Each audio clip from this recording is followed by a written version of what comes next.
I did my project on the Book of Optics. So the Book of Optics has 7 volumes, and it was written by Alhazen, who lived from 965 to 1040 AD. The Book of Optics was presented an argument on the emission theory of vision, and it also proposes a new theory, the intromission theory, that is still used today.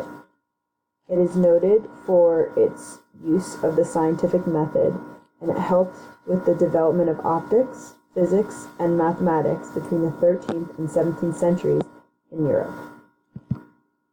So, before the Book of Optics, 2 theories existed: the admission or extramission theory and the early intromission theory. So the extramission theory, or the emission theory, was put in by Euclid and Ptolemy, and it says that there are forms of radiation that are emitted from the eye onto an object being seen, and the rays allow the perception of color, shape, and size once the rays meet the object. The early intromission theory was put in by followers of Aristotle and Galen,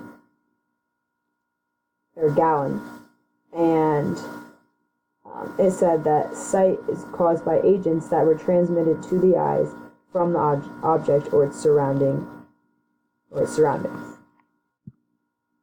So the argument against emission theory was that he said that your eyes get damaged when looking directly at bright light. That's why we're always told not to look at the sun, because it'll damage our eyes. And that led to the intromission theory. So it used the early version to form his own theory. Basically, he says that objects emit rays of light from every point on its surface, which travels in all directions, allowing light into the eyes. The viewed object is an infinite number of points that projected rays of light. So his light and color theory, he describes essential form of light, which comes from self-luminous bodies, and accidental light, which comes from objects that emit light from the self-luminous bodies. The accidental light can only exist in the presence of primary light. An existence of primary and secondary lights. So primary light is stronger and more intense, and it comes from self-luminous bodies, and it travels in straight lines, whereas secondary light comes from accidental objects, but it also travels in a straight line.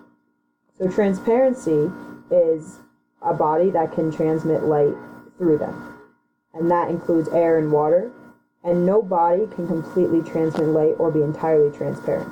Opaque objects, light cannot pass through directly. So they have degrees that determine how much light can pass through them, and when struck with light, they become luminous bodies, which end up radiating secondary light.